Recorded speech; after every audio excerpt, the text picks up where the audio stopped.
Oi pessoal, tudo bem com vocês? Eu espero que sim, a paz.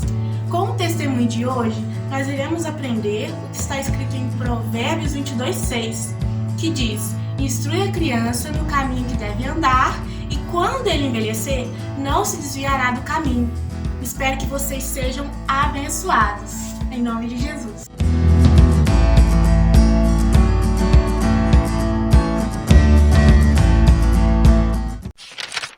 O nosso convidado desta noite é o Rafael e ele veio aqui para compartilhar um pouco sobre a história dele.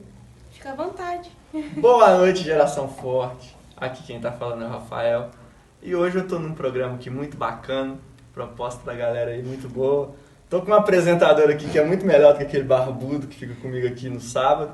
Então eu espero que Deus possa falar com você através do que Ele fez na minha vida, que é um testemunho simples, mas eu creio que Deus vai falar com você. Amém, glória a Deus. Então, Rafael, conta pra gente a sua história com Jesus. Você já nasceu na igreja? Você já nasceu num lar cristão? Como foi? Bom, galera, na verdade, eu não nasci na igreja, eu cresci na igreja, né? Eu nasci, meus pais, né, ainda estavam em outra religião, ainda estavam no catolicismo, e depois de um tempo, quando eu já tinha uns 2, 3 anos, meus pais se converteram e eu cresci na igreja, né? Então, graças a Deus, eu tive o privilégio de crescer na igreja, e é sobre isso que a gente vai falar hoje, né? Porque mesmo eu crescendo na igreja, as pessoas às vezes acham que a gente não passa por luta, né? Mas hoje eu vou explicar para vocês o que aconteceu na minha vida, né? Quando eu fiz mais ou menos, eu cresci na igreja, frequentando escolinha, frequentando você vinha na escolinha? Vinha, tinha altas irmãs aí que foi minha tia na escolinha.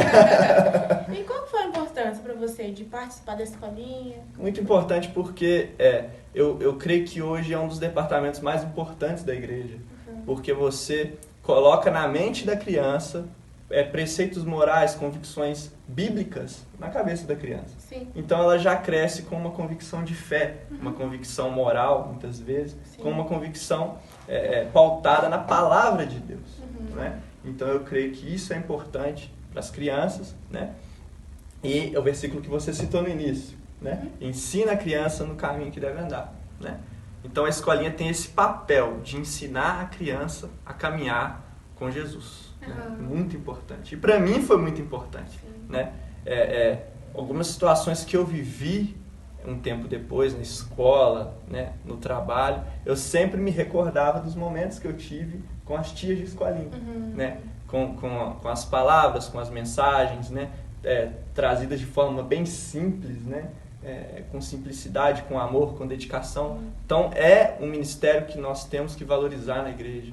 É muito importante para as crianças que elas aprendam a palavra do Senhor desde cedo. Né? E para mim foi muito importante. Então eu agradeço pela vida das tias de escolinha, das professoras, das instrutoras, das ajudantes, de todas elas, que com certeza abençoam a vida de muita gente. E comigo não foi diferente. Eu cresci nesse ambiente de igreja, né, desde pequeno, mas eu ainda não tinha tido um encontro com Jesus, né? E eu creio que muita gente, e a maioria das pessoas, né, para falar a verdade, todas as pessoas que crescem na igreja, elas precisam ter um encontro com Jesus. Sim. Nova criatura não é só para quem vem do mundo, gente. Encontro pessoal, né? Encontro pessoal, porque é um relacionamento. Sim. Sabe? Então, como o Jó disse, antes eu te conhecia de ouvir falar, agora os meus olhos te veem, sabe? Então, eu andei um tempo, quando eu fiz ali meus 12, 13 anos, um tempo desviado, né? Andando com a galerinha meio errada. Não cheguei a fazer nenhum absurdo na minha vida, não cheguei a fazer nada assim que espante os olhos, né? Usar droga, bebida, não. Mas cheguei a andar com uma galerinha errada, sabe? Mas eu lembro até hoje. Eu me batizei com 14 para 15 anos, né? E quando, em 2013, no acampamento de 2013, ali realmente eu tive um encontro com Jesus. Sim. Sabe? Ali realmente eu conheci, eu olhei para Jesus, sabe? E eu me encontrei quando eu olhei para Ele, sabe? Eu descobri que eu estava correndo a vida inteira atrás de reconhecimento, sabe? Eu estava correndo a vida inteira atrás de ser reconhecido pelas pessoas. E eu só me encontrei quando eu olhei para Jesus. Então eu creio que é isso. A nossa identidade, nós encontramos a nossa verdadeira identidade quando nós olhamos para os olhos dele. Amém. Amém? E como foi para você quando era pré-adolescente, adolescente? Como você lidou com as curiosidades, né? De como é o mundo, como são as coisas do mundo? Como você lidou com isso? Olha, pessoalmente falando assim, eu sempre tive medo. Eu tinha curiosidade, eu tinha um pouco de curiosidade, mas eu tinha medo, porque é aquela história da escolinha, né, da palavra. Eu sempre ouvi a palavra desde cedo, né, com os meus pais, na igreja. Então, eu sempre tinha medo, sabe? Porque eu sabia, porque eu havia sido ensinado, eu havia... Pausa aí. Eu havia aprendido... Pode continuar? Pode continuar? Pode. Eu havia aprendido, desde cedo, que aquilo era errado, sabe? E isso gerou em mim um medo, sabe? Eu tinha muito medo quando eu vi. Várias vezes na escola, eu vi a galera lá fumando um baseado, sabe? A galera tomando uns gole. E eu tinha medo, eu tinha curiosidade, mas ao mesmo tempo eu tinha medo. E eu creio que esse medo que eu tive, por conhecer a palavra, talvez tenha me privado de viver muita coisa. Glória a Deus por isso. Sim. Né?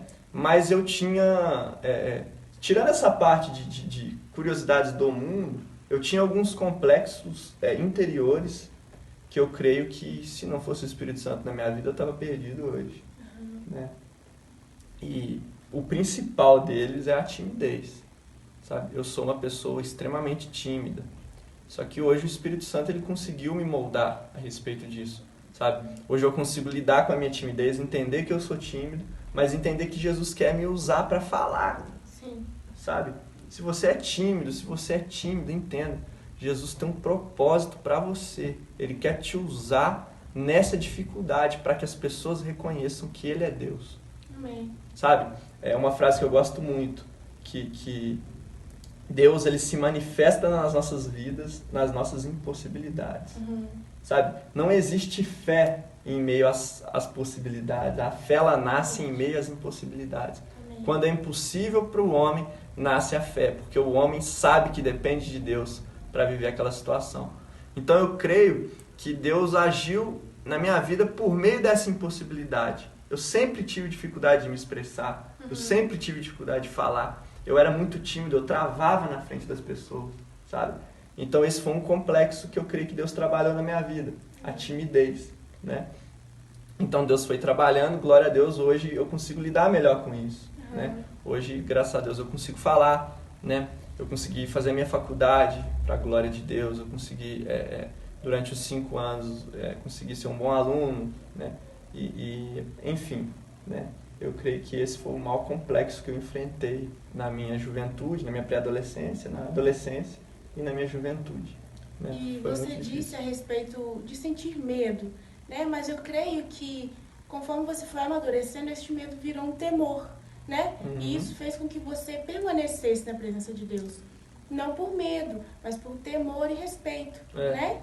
E conta pra gente como está a sua vida atualmente na presença de Deus, né? O que você tem feito na obra. Conta pra gente. Enfim, galera, atualmente eu participo do Ministério de Louvor, né? Nós participamos aí do Play Jovem, no grupo de jovens, né? Hoje eu sou advogado, trabalho como advogado, mas na igreja é onde eu me encontrei, sabe? Eu creio que Deus nos chama para fazer algo novo para Ele, sabe? Deus está te chamando, sabe? Por mais que você esteja cansado, aflito, eu creio que Deus está te chamando e você está ouvindo a voz de Deus aí, né? Amém. Então, e muitas vezes surge esse medo em nós. Esse medo de que as pessoas vão achar, sabe? Esse medo, eu preciso ser reconhecido, eu preciso encontrar. Cara, entenda, você só vai se encontrar quando você tiver um encontro pessoal com Jesus. Então não tenha medo, sabe? Deus tem algo para fazer na sua vida, assim como Ele tem feito na minha vida, através de mim. Tem usado pessoas também para falar comigo, os irmãos dos jovens que são uma bênção.